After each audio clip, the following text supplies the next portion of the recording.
All right. Well, I think we're going to get started. No time like the present. Good morning and welcome. My name is Natasha Morano, and I am the Director of Corporate and Government Affairs for Startup Canada. To begin, I would like to acknowledge that the land on which I am on today is located on the unceded territory of the Algonquin and Anishinaabe Nation. I acknowledge with respect the diverse histories and cultures of all Indigenous peoples of this country. Thank you to everyone who's joining us from right across the fabulous province of Ontario to participate in startup government programming. We are delighted to host the Honorable Amina Tangri, Ontario's Associate Minister of Small Business and Red Tape Reduction, for a roundtable discussion, where our community leaders can share their recommendations, strategies, and priorities on how the Ontario government can continue to support entrepreneurs. Now, Minister Tangri and I had the chance to connect about a month or so ago, and I'm really looking forward to having the opportunity for our community leaders to connect with the minister today. I would also like to thank our moderator for today's session, Melanie Campbell, diversity and inclusion-driven entrepreneurial award-winning Startup Canada board member and Startup PL community leader. I will introduce her shortly. And also a huge thank you to our ecosystem partners who have made this program possible. I would like to acknowledge our co-presenting partners, UPS and Intuit QuickBooks, our national partners, MasterCard, BDC, the Trade Commissioner Service, and community partners, Scotiabank, Google, and NACA. Now, a few housekeeping matters before we begin today.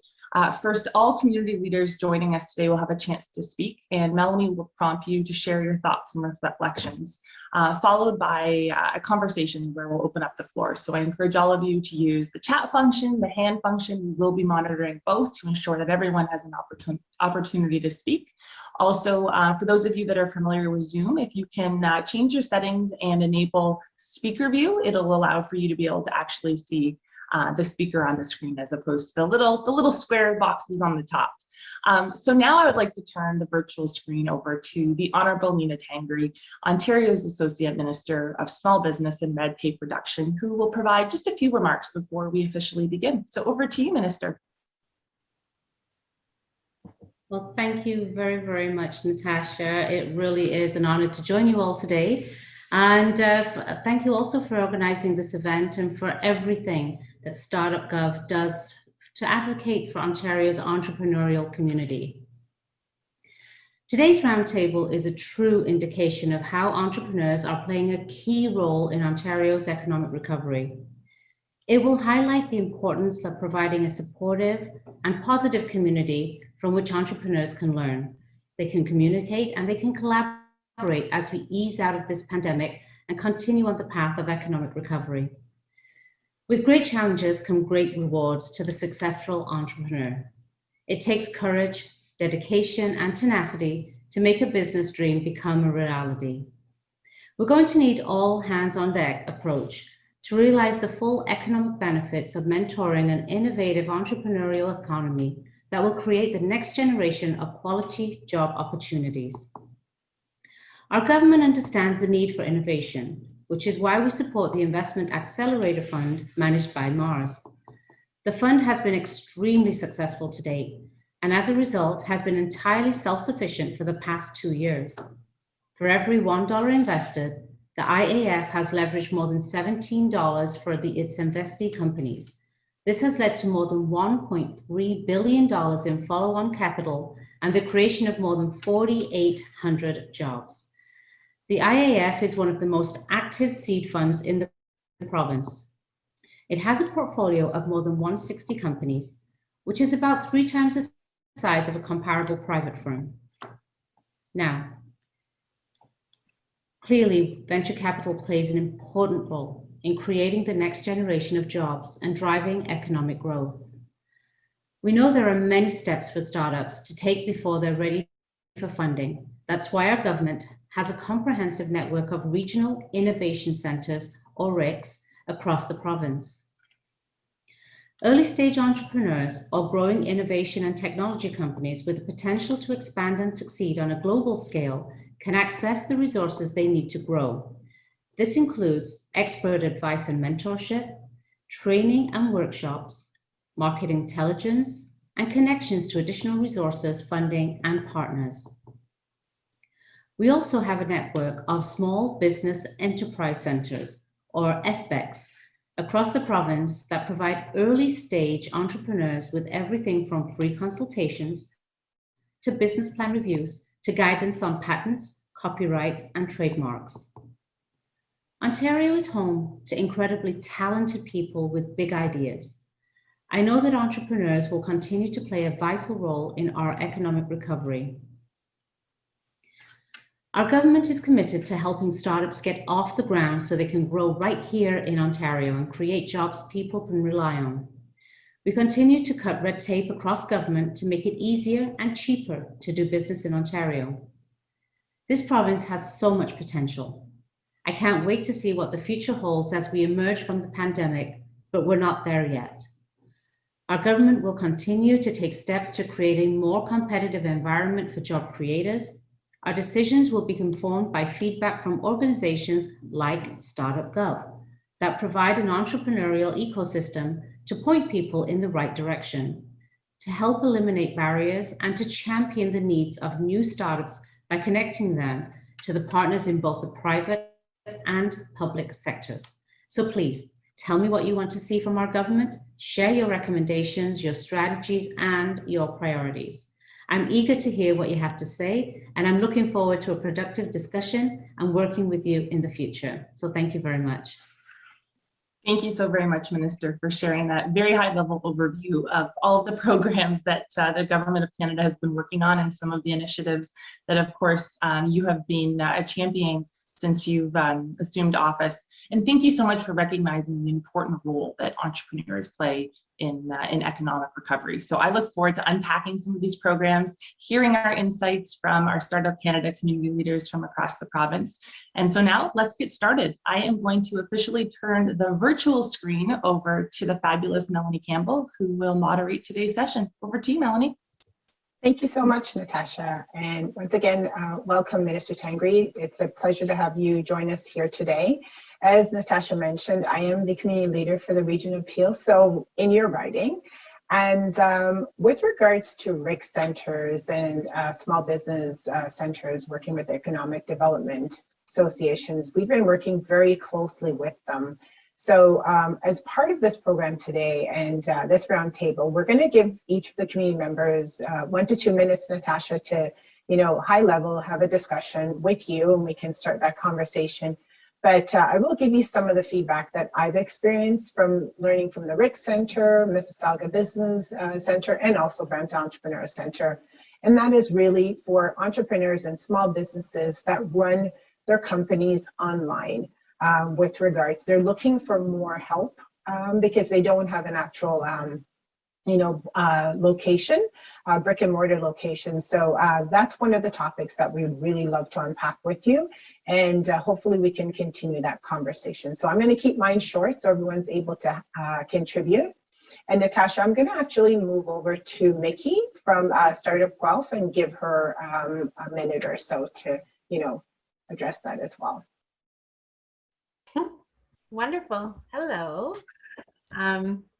Wonderful that we're all getting together to talk today. So Minister, thank you for your time. I represent Startup Guelph, but as well, I'm a program manager and have been at Innovation Guelph, one of the RICs in Ontario for about the last 6 years. So understanding very closely the relationship with the province and the ministry and the kind of financial backing and support that we've received through MedCat. So I welcome the conversation, absolutely. I would suggest that one of the biggest kind of hurdles that we see with the entrepreneurs coming into the program is that quite honestly, there's so many of them. The companies, entrepreneurs needing the help, and we are very limited with the funding that we receive from the government. We've received a similar amount for the last, I think it's 10 years in total that we've been receiving the funding through the government, which we're very grateful for.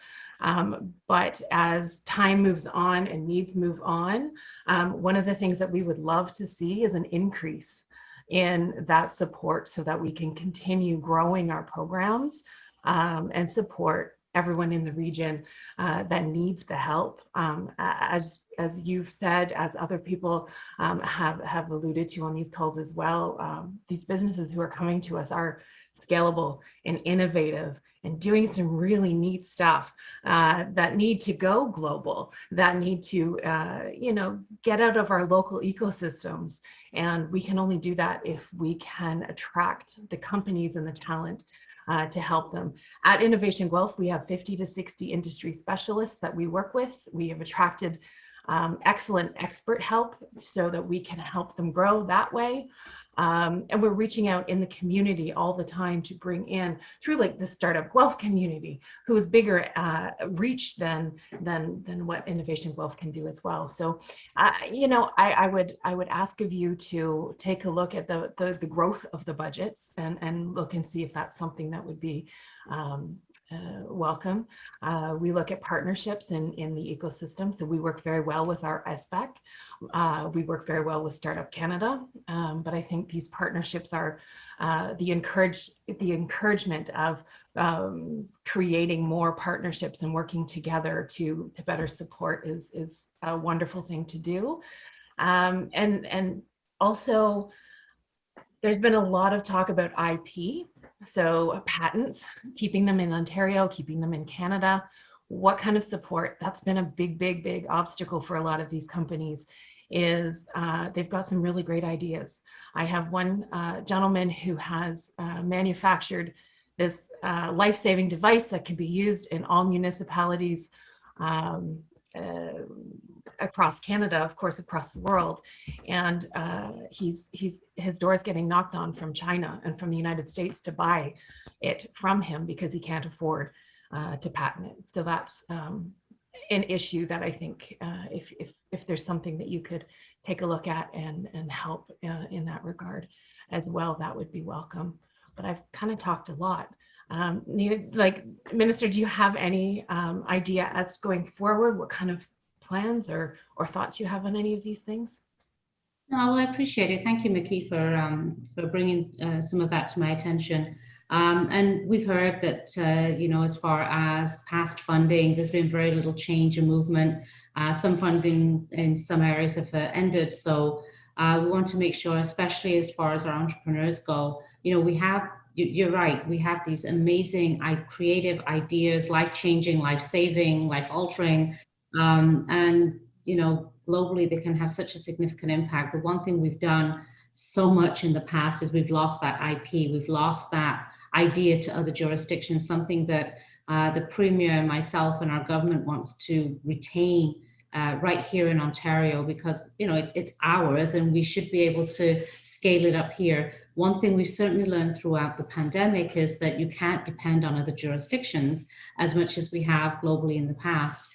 So we're certainly looking to keep more things in-house, for lack of a better term, so that we can tap into that innovation if and when needed. But what I want to see Ontario be is that go-to place that everybody around the world says, you want the right talent, you want the right ideas, you want the best things, the innovative. We're churning out the best and talented, brightest people from our colleges and communities. There's no doubt about that, but we're losing them.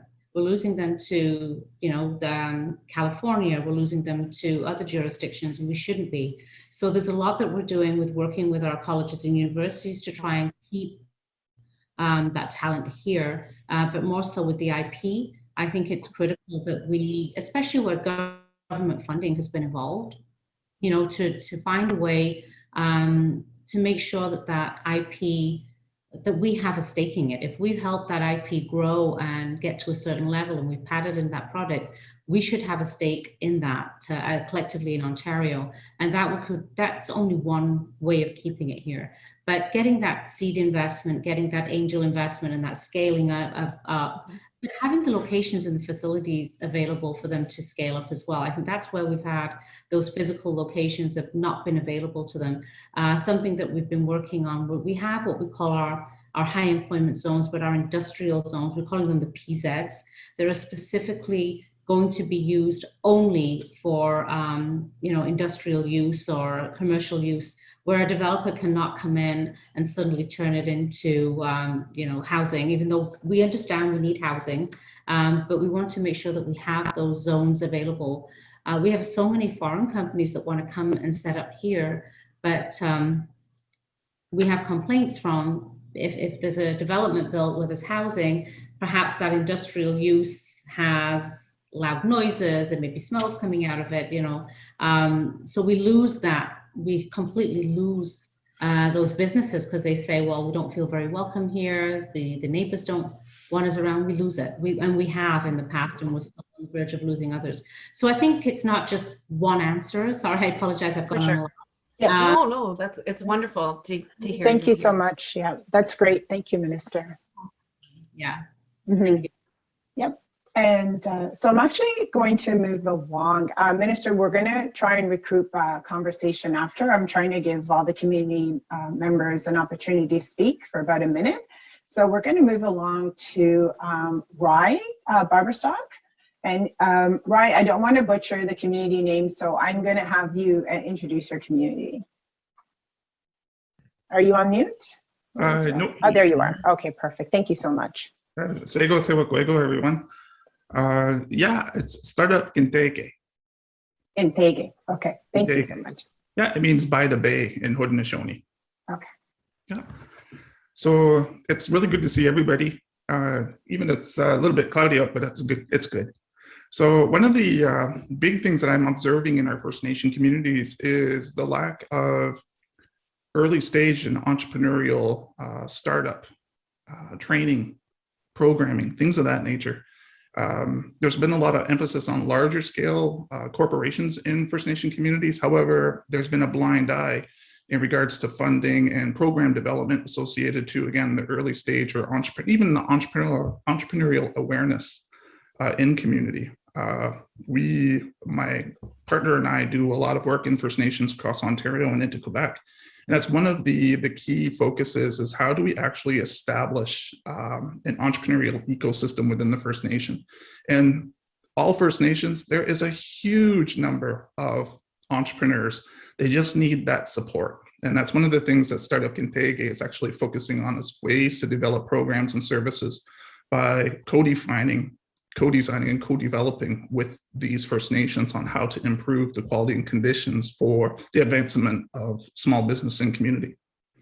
So what I'm hoping for is for Ontario to actually come to the table and start having these discussions with First Nations on ways or pathways to improve these conditions so that every First Nation person can actually take advantage of moving the pendulum forward when it comes to establishing business and economic development in the community. I can only speak for First Nation people, and particularly Haudenosaunee and Mississauga people, because that's who I am. It would obviously be a conversation that you would have with Métis people as well, and urban Indigenous populations as well, to see where they are and how they can be best supported by Ontario. So that's all I have to say. Thank you, Rye.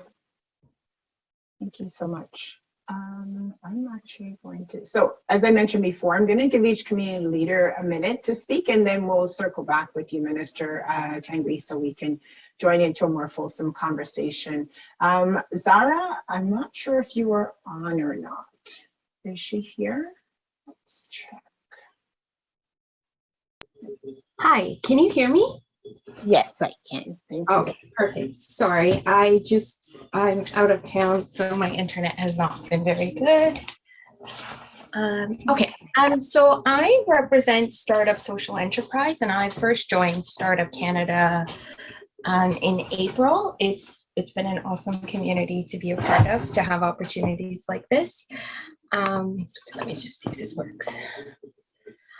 So the key issues that have been highlighted in my community representing social enterprises, both for-profit and nonprofit, is one, an issue of identity. So whether it's working with government, working with local organizations to get support, that's improved significantly with universities and colleges.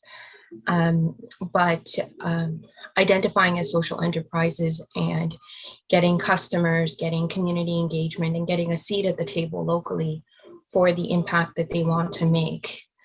That issue has come up a lot in my local community. I think we are, for Canada or Ontario, we are still quite a ways away from having legal recognition or something that can identify us as social enterprises. But we want to see more steps leading up to that in terms of how social enterprises can engage more meaningfully in community.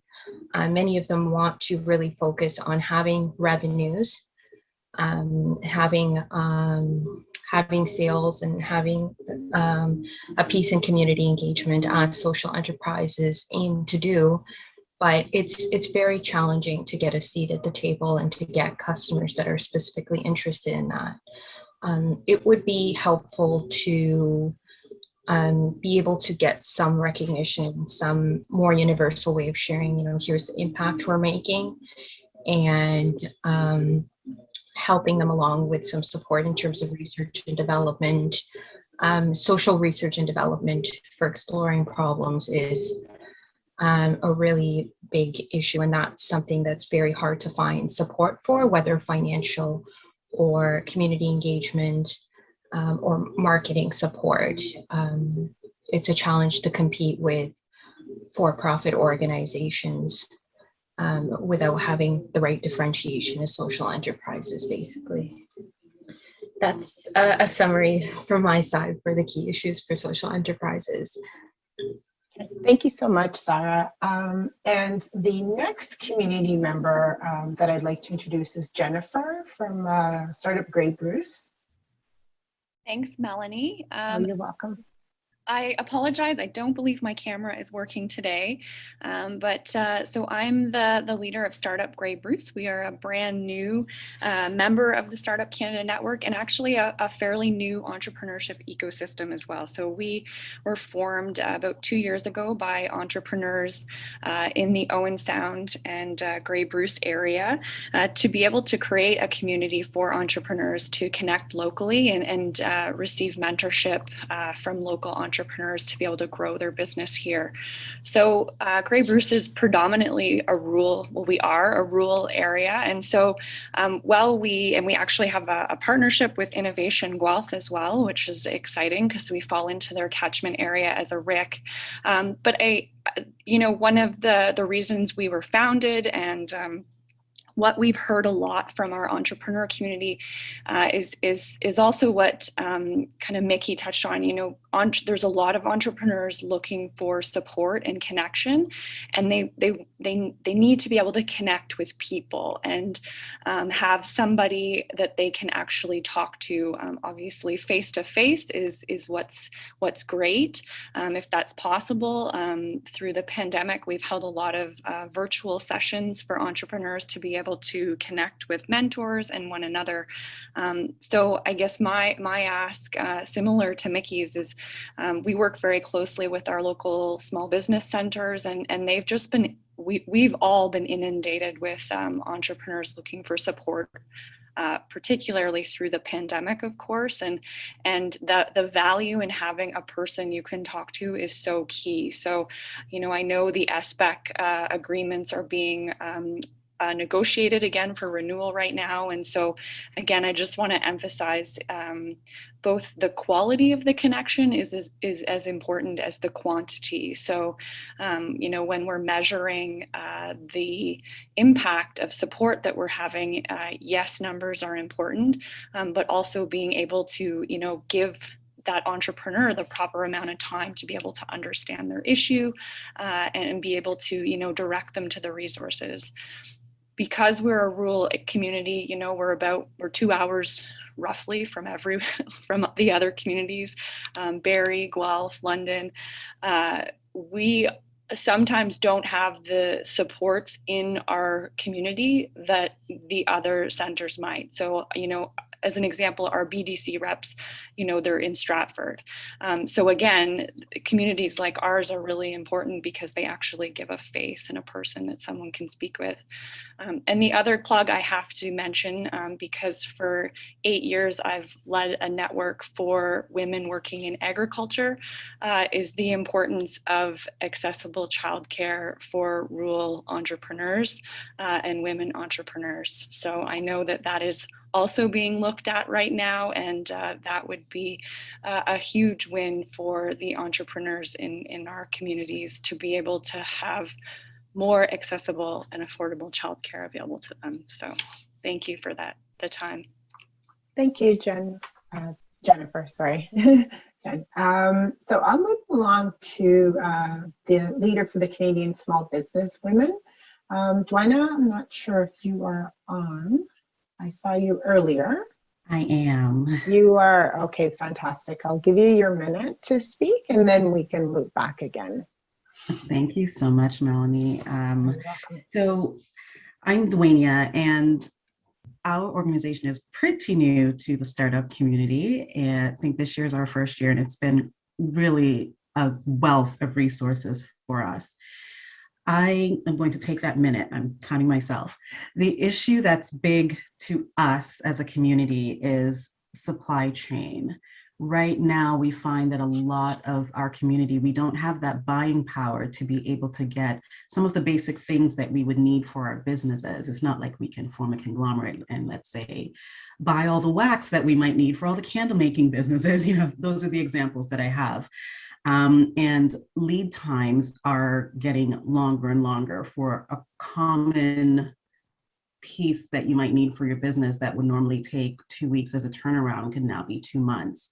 And you can imagine the effect it would have on small businesses, on solopreneurs, on businesses that might only have, 3 contract workers and their product is their bread and butter.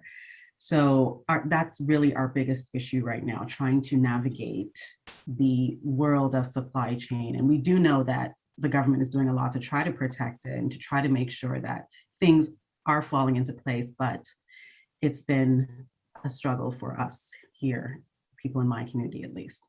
Thank you. Thank you, Tanya. And so mixing babies and business, I believe Amy is on. Amy, are you available to speak now? Hello, good morning. Hello, good morning. Thank you for inviting me. So my community is Mixing Babies and Business, and I just joined the startup communities in June. But I've been doing this work for the past few years, and my experiences are based on my own experiences as a parent, bringing my kids into business settings, and then I started creating programming and resources for parents that might be like me. So the key issues I'm seeing are a lack of baby change facilities in gender neutral washrooms or in business spaces. So whether that's because the building doesn't have space or just no one's asked the question. So a lot of places I've been in have these massive washrooms with lots of wall space, but nowhere to change your baby except for on the floor or your stroller if you brought one. I've even spoken to parents who have attended programs like Starter Company Plus, for example, that were maybe operated in a community center or a public arena, and they have said they had to change their child in the back of their truck or car. So that is a publicly funded program. It would be great to see it taking place in buildings that have accessible washrooms that are also equipped with that, as well as the start times for those programs. So I participated in one in Cornwall when my oldest was 8 months old, and it started at 7:30 a.m. So I would make his breakfast in advance, drive there, feed him at the session, and I was the only one with a baby attending, but they had designed it for people who had a normal work day and maybe were curious about entrepreneurship and wanted to attend before they started their work day. But to me, that was very inaccessible for people who may be on parental leave or maternity leave, and most kids wouldn't be in a good mood at that time. But people were very receptive to me and they were very kind, but I just found it challenging to meet the criteria, which was, I believe, to attend X number of sessions weekly at 7:30 a.m. to even apply to access the funding. And I see this happening in Ottawa as well through Invest Ottawa. Different cohorts have different requirements for you to apply to access the funding. So it would be great to remove some of the barriers that might restrict people from even applying to a free program that could really help them. And then the last one would be related to what Jennifer said with the childcare. So if the Ontario government is subsidizing childcare centers or licensed childcare centers, but the average cost of childcare monthly is around $1,000 or upwards per month, it'd be great to have either, I mentioned this at the last roundtable with the federal government representatives, having a pilot program that could test more flexible or affordable childcare options for people who are entrepreneurs or maybe on parental leave and can't commit to a monthly space. Thank you for your time. Thank you, Amy. Thank you. We will be moving on to Wendy, Startup 50 Plus. So Wendy, I'll give you your minute and please go ahead. You're on mute. No, I'm not. Not there anymore. You are now. What can I say in a minute? Okay, yes, I'm a 50 plus community, which is supporting and advocating for entrepreneurs over the age of 50. Basically, I'm going to try and make this really, really short because Zahra, we have the same issues and concerns as you. We want to be brought to the table. We want the same recognition and support that other age groups of entrepreneurs, not only age groups, but all groups of entrepreneurs. So we're looking at that is one thing we definitely want. Big issue is funding, not being able to find funding, and that is because of age in a lot of cases. And so we need to get over that. 50 is not old anymore, and it doesn't matter, 60 isn't, 70 isn't. None of us should put age to anybody or anything in what we're doing. And the only other thing that I want to mention is that, and this just happened recently, that there are programs and grants for people, but you have to be a non-for-profit. And I think that I would like to see that opened up, that we can. There was one that I wasn't able to apply for, and it was all about entrepreneurship and seniors, but I'm a for-profit company. So I'd like to see something like that changed. Great, thank you. That's awesome. Thank you so much. And Susan from Startup Fashion. Yes, good morning, Minister. It's a pleasure to meet you. My name is Susan Langdon, and I'm representing Startup Fashion, also a relatively new sector for Startup Canada. And I also run the Toronto Fashion Incubator, which is the world's first fashion incubator, now copied by hundreds of cities around the world, including London, Paris, New York, and Milan. I think what I'd like to ask is that fashion be eligible for many government grants, which we're not, believe it or not, even though we represent a thriving sector. There are 50,000 people employed in Toronto alone in the fashion industry, and the domestic apparel production brings 44 billion into the country. It's huge. But we don't fall into arts, and we're not technology, and startups are not big manufacturers. So a lot of times we're excluded from government grants, which I don't really understand, because if our industry starts to fail, we're talking about a lot of people losing their jobs and not contributing to the economy anymore. So that's my concern, and I would appreciate it if you could look into that. Thank you. Thank you so much, Amy. Sorry, I believe, Susan, that was great. And we are now looking at, Mary's not able to join us, so I will move next to Michael from Age Well Network. Michael, are you available? Oh, there you are. Awesome. Yeah. Thank you. And first of all, thank you, Minister, for taking the time for this direct engagement with with all of us and the entrepreneurship communities. That's really great.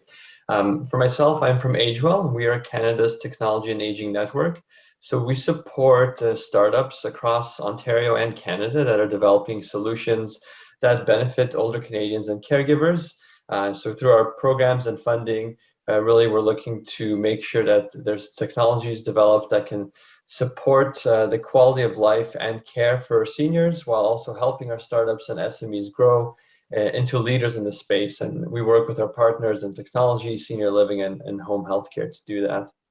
And obviously with everything that's happened in the pandemic, we see that as more important than ever for our older Canadians and Ontarians. So we really, we're passionate, and we see a lot of passionate entrepreneurs looking to develop solutions for older Ontarians, but they often do find initial pilots or opportunities, but not always opportunities to scale here in Ontario first. So really our ask would just be for a continued support for opportunities for our startups to be able to scale their solutions and companies in Ontario. Part of that is, of course, funding programs that some already exist, but also another part is just allowing for and supporting ecosystems that are strongly connected and bring together all of the needed and diverse stakeholders that can make sure we get those solutions for our seniors right. We obviously want to be a part of that, but we're also looking to see more opportunities to create those kinds of ecosystems here in Ontario. So, thank you. Wonderful. Thank you so much, Michael. And I think our last guest today is our community member is Tim from Startup Sioux. Perfect. So Startup Sioux represents Sault Ste. Marie, Ontario, which is the community located at the confluence of the Great Lakes in Northern Ontario. One of the challenges that we've seen, I think, amongst our entrepreneurial community is something that's been reflected in some of the comments of others as well, that our companies want to be able to expand, they want to be able to grow. It's so important in a community like Sault Ste. Marie, which is in Northern Ontario, to be able to find new markets, be able to digitalize their operations, especially during in this sort of new pandemic, new normal, that they be able to go online, that there be supports available for that. And part of that support as well, and actually one of my colleagues, unfortunately from Startup Sioux, who was going to join, was unable to today. She's up a little further north, and we noticed that a lot of communities, and this particularly where she is right now, lack the internet service to host Zoom meetings, etc. And so part of on one side, there's the support for the actual businesses themselves to be able to develop more of an online presence and an online sales pipeline, but also the community, the investment in the communities themselves and the infrastructure to support that higher amount of bandwidth to make that a possibility. And of course, I echo, I think Nikki and some others mentioned intellectual property. I'm a lawyer by trade, and so I see a lot of companies that have great ideas that also can't sometimes afford to pursue their intellectual property protection the way they would like. And I also see as well, more generally, that especially with startup companies, they don't necessarily aren't always, aside from intellectual property protection, just starting off on a good legal foundation in terms of having lawyers be able to review their incorporation documents and be able to review their initial contracts and distribution agreements, etc., sales agreements more generally, that we want to make sure that they're off to that they build that solid foundation, and that support's available more generally for them to do so, because sometimes they'll go online, find contracts, etc., to save some money, and often that can have mixed results at best. And so having that support for that early foundation, set that early legal foundation, so they're off on the right footing, I think is just so important. So thank you so much for the time, and thank you, Minister, for being here today. I really appreciate it. Thank you so much, Jim. And I just want to check to see if I've missed anyone before we ask the minister to comment and respond to some of the questions that were posted. I just want to make sure that we don't see anyone that I've missed. So Minister Tangri, I'm going to open the floor back to you. We've touched on a few points on funding, especially with a lot of the community members there, and the actual communities themselves are partners with a lot of the innovation centers, myself as well, and Nikki had mentioned that. We talked about access to funding, increasing funding and availability to funding for not just not-for-profit for-profit organizations like Wendy, Zahra, getting that opportunity to be recognized, and to Amy's point about being able to install a lot of these, whether it's being able more accessible, not just accessibility for children, but also for those that have accessibility needs. So I'm going to open it back to you. And Susan, I have not missed you when you talked about fashion at all, but a lot of these points, they all intersect in some way or the other. So I'd like to open it back up to Minister Tangri so she can address some of those points if able, and if not, we can always, schedule more follow-ups with you. So I'll give you an opportunity now. Well, thank you again, Melanie, and thanks to all of you for all of that feedback. And it is really critical for those of us in government. I do come from the entrepreneur world, so I do have a significant understanding of where many of you are coming from.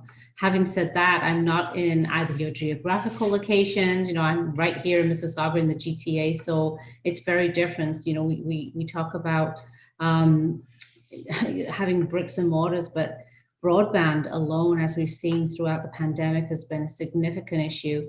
Something that we recognized pre-election, before we came into government. We knew it was a serious issue right across this province, of where many areas had no access at all to broadband. And so we've made massive investments, and we continue to do so. You'll be hearing more from Minister Surma on some of the infrastructure upgrades that they're making throughout the province to make sure that we can all have access. It is a basic need in today's world, right? So we want to make more significant gains in that area. And then once that's done, one of the programs that my ministry has worked on is the Digital Main Street program. And I know many of your communities have been able to take advantage of that, but it was so successful, but still had the limitations. You had to be a member of a business improvement association. You had to have those bricks and mortars and storefront. So one of the big changes we made there, we just added an additional $10 million into that fund so that more people could actually access that program and have that online presence. At the very beginning of the pandemic, I guess it was wishful thinking. I thought maybe 2 weeks to 1 month, when we close everything down, it'll be over with and gone away and things will get back to normal. Well, here we are 18 months later, and we're still not out of this pandemic. So that need to be online for every entrepreneur is just significantly increased. So I think that's something that we've recognized and want to make sure that we continue to do more work on. And I'm going to go through some of the areas that we've talked a little about, the IP and the patented, so I won't go into that again. In the First Nations area, we have some amazing entrepreneurs within our First Nations across this province, and you're absolutely right. I don't think we recognize it enough, and access to that startup funding and seed funding just to get that idea off the ground. I think we need to do a lot more work. I know Minister Rickford out in Kenora, who is our Indigenous First Nations minister, has done a significant amount of work. Most of his office staff and a lot of his ministry staff are actually from the Indigenous community. So he's doing a lot of work within the community to listen more, and I'm going to pass more back on to him. We're also through our ministry on how we can find ways to get into the community and do more, and to get those ideas, not just for the community, but outside into the general community as well, because I think we can all benefit from some of the great entrepreneurship that they have to offer. So we talked, so Zahra spoke a little bit about on the broadband, so we touched on that.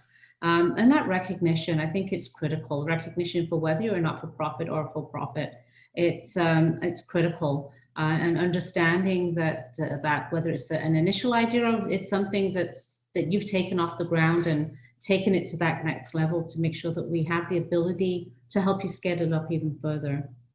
And Jennifer, up in Grey Bruce, an area I visited, Minister Thompson, who's your minister up there, she's she's been great to work with, especially now that she's Minister of Agriculture. I think she's really taken it by the horns and is looking at many ways to really take it to a new level. And the women in agriculture, especially in all of our rural communities, to find ways to do more and help recognize all of that. Now, as an entrepreneur, as someone who I have 3 children myself, and I can tell you that the times that I've had to take my children to work, you know, and even when they're a little older, putting them to work in the business. So, and it's really hard when you don't have. I did not have access to childcare when my children were young, not good enough childcare. So as soon as they were able to go into any form of outside childcare, it was I had no choice.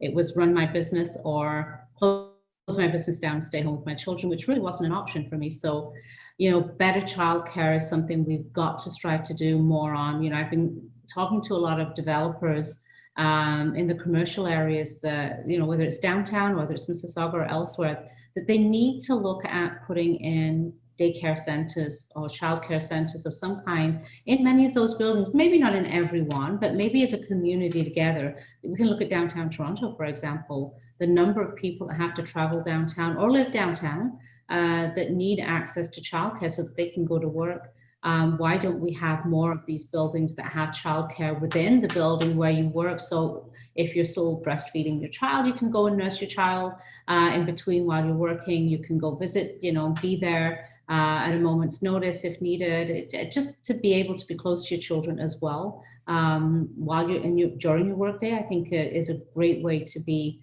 to do that. That also has its challenges because it means sometimes you're leaving home at 7 in the morning. You're taking a small child with you downtown as opposed to maybe a local childcare center. But everybody's needs are individual, and I think that's we have to look at ways of meeting the needs of all of those different individual family members. So, you know, access to great childcare. And I can tell you the numbers of times that I've had to change my children's diapers in the back of my car and on the floors. And, you know, thank God for those mats that come within the diaper bags. And I can understand that in the community center, especially, they must be accessible. They must have the change tables on their walls. There's no excuse. And I think it's even part of the code for building these centers now, certainly for the newer ones. But yes, for the older ones, we need to make those changes and understand the communities that absolutely need them. So just going on to supply chain, throughout the pandemic, I was extremely concerned that we would really have issues in our supply chain. So thankfully, it's not been as horrific as it actually could have been, but the cost of many of the goods that people depended on as the increased cost, logistics, for example, trucking, getting those supplies to market or to the distributors has gone up significantly. So we're looking at ways on how we can work with that distribution network to try and bring those costs down. But if those products are not being made because of the pandemic, they may have closed down the production line of certain products. And now as we're moving and easing our way out of the pandemic, we're trying to find better ways to try and see if you know, those places can get back up and running and get those products out. And then when we have that significant supply, and it will try and bring those prices down. That's so critical. The 50+ group. So yeah, so talked about when I was the mother of young children. Now I'm in that 50+ group. So it's you know, there is no age limitations on when you can start a business and grow your business. And you know, I know people in their late 80s that chose to go into business and they've become very, very successful. And I think it's done a world for those people. As far as their mental health and their physical health goes, it's really made a massive difference in their lives because they have the satisfaction of the products that they've produced, but also that they're part of society, and I think it just makes such a massive difference. But yeah, also in recognizing that that is a significant area where a lot of people, for many of them, it's almost have been pushed into entrepreneurship. They've actually started off in a job, and whether it's in a factory production line, and been laid off, and then they've been, you know, left without work, and they've taken advantage of some of the training programs that the government has to offer, and then they've gone into business for themselves and become very successful in many areas. And all they say is that I wish I was laid off 10 or 20 years earlier so that they could have actually done it sooner. So the fashion industry, thank you for bringing that to my attention, because I didn't realize that it sort of doesn't fall. To me, fashion is art. I know where I come from in the UK, and we had a college, and it was an arts college, and fashion was a big part of that college.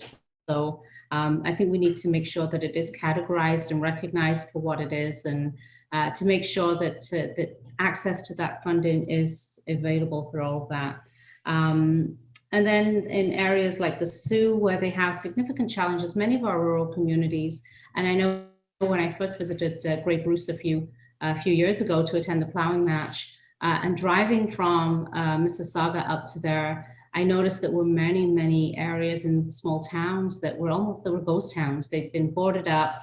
And one of the issues that we face from many northern, especially northern and rural communities, is that people move and leave to the big city. So they come down to Toronto, and there's no younger people out there working there, and they don't have access to grocery stores and facilities. So those towns become, they just close down completely. And areas like the Sioux, which it's thriving. There's so much happening up there, but we have to make sure that we bring industry up to many of our northern and rural areas to make sure that we thrive throughout the province, and not have people just only coming down to the big cities where they think that the opportunities are.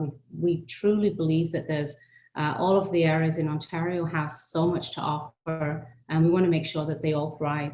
So I think there's a lot that we can do, but access to great broadband, I think, is one of the biggest challenges that many of our northern and rural communities are facing. So I think once we are able to work on that, and one of the things that our government's done, I mean, it really doesn't play a part in a lot of what we do here, but when we talk about the whole ecosystem, we're looking at small modular reactors to bring more energy use up to some of the more remote areas where it's difficult to get the regular electricity and hydro. So that's more of a long-term thing. So once we have that, I think it will allow many of those communities, especially up in the north, to have access to, reliable power, which they sometimes don't have. So, when you don't have reliable power, you can't attract industry. So we want to make sure that all of our communities can thrive, and we believe that that's one of the ways to do that. So I know I've talked so much, and I do apologize. And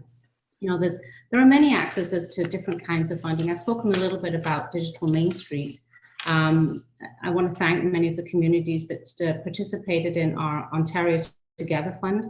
Throughout the pandemic, we've had so many communities that either started up a business or retooled their business to make masks and gowns and goggles and face shields, and you name it. They've really stepped up to the plate. So we want to thank them so much for doing that. We have a lot of funding that go to certain regional areas like Eastern Ontario, Southwestern. There are development funds available for many of those areas. In the R&D sector and technology, there's innovation tax credits, research and development tax credits, and women in technology funds. So I think that's something that many of our entrepreneurs and our women could really take advantage of. A lot of our, I apologize, I know you can hear my dog probably barking in the background. Someone just rang the doorbell, so I apologize for that. And one thing that I'm really excited about is our new Invest Ontario. So it's an area where they are now going to be going abroad and looking for investment to come to Canada, but they're also going to be looking at investors. So people that can come to Canada and invest in our local great startups and accelerators, and look to perhaps really and help bring some of that seed funding in. So it's not just the government and the government funding, but also bringing those investors that are looking for those great new innovative ideas. And like I said earlier, we certainly have some of the best talent and the best brains right here in Ontario, and I'm really looking forward to seeing us thrive and as a community. But thank you so much for all of that feedback. I certainly will be taking it back with me and working with and talking to some of my colleagues around the province to see if we can find more ways to help support Startup Guelph. And thank you all for what you do. Thank you, Melanie, for for moderating today's thing, and Natasha for all the work that you've been doing. It's been great learning from all of you what you're doing, and I do appreciate it. So thank you. Thank you so much, Minister Tangri, and thank you to all the community members that joined us today. I'm just going to turn it over to Kayla to wrap it up for us. Thank you again. Thank you so much, Melanie. Thank you, Natasha. And thank you so much, Minister Tangri, for spending your morning with us. I hope that the diversity of perspectives that all of our various community leaders have brought to today's conversation can provide those valuable insights that can really be implemented over the next couple of months and as we go into economic recovery post-COVID-19. Our team is very excited about continuing our collaborations with you, Minister, with your team, and really championing the perspectives of all of our various community leaders directly to you so that you have access to all of these various thought leaders, industry verticals, and all of the perspectives that we have from across Ontario. So thank you again for taking the time. Thank you to all of our incredible community leaders for taking your time out of your very busy schedules across all of the Startup Gov consultations. We have been doing these roundtables both provincially and federally, and consulting individually with each community leader and entrepreneurs within their regions to package those recommendations and use those at every level of government moving forward. So we look forward to additional conversations and really championing the current needs of entrepreneurs in a really powerful and effective way. So thank you again, everyone, for spending your morning with us. Thank you, Natasha. Thank you, Melanie. Thank you, Minister, and all of our community leaders. Thank you very much. Have a fabulous morning, everybody. And thanks again, Minister. Thank you. Goodbye. Bye.